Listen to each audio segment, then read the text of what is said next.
You know I wouldn't do this if I had any other choice. But he's my friend. So was I.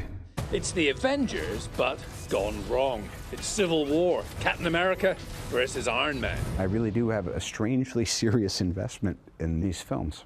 What do you mean by that? It's not going to be entirely predictable. Characters are going to make choices that surprise you. Captain, you seem a little defensive. The comic books were really wonderful pieces of literature. And the basis for this film, but it will diverge from the source material. I think that Marvel likes to keep the fans excited, guessing, curious, all that stuff. Are you a good person or a bad person? Well, I think we're all good and bad in this film.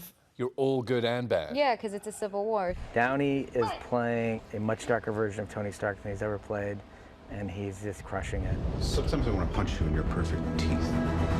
The Russos say that you go to a fairly dark place in this movie. Good. There are two teams. Are you guys on the same team? That's none of your business. Chadwick? I'm on my own side. Marvel newbie Chadwick Boseman is Black Panther. Do you go by Chadwick or do you get called Chad? Try calling me Chad. Try it. This is what the movie looks like. Here's the set. Open air. This set is an airport, and it's very hard to shoot at real airports. So here we are on a hot and humid set outside Atlanta. We have cooling systems, literally, that like fit underneath their uniforms. My dad was a roofer, you know, so I've seen the workman's half of reality. So when I'm out here in a costume and they're like, oh, we need you to run in the heat in a costume. Done.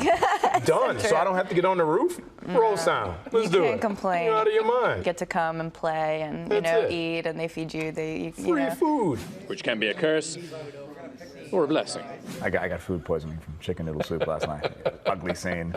And it's Captain so America. sad because it was such good chicken noodle soup. One other thing Chris Evans has learned as Cap, offset, stay on the straight and narrow. You really don't want to do some horrible thing in your private life and have the facade ruined. The movie, in some ways, is a bromance between that pair, Cap and Bucky. Kind of a love story, but with redonkulous special effects. For Good Morning America, Nick Watt, ABC News, on the set of Captain America, Civil War. On the roof! Hey, everyone. I love that idea. Yeah. I like that. We don't know who's going against who. We'll find out soon. Captain America Civil War out May 6th.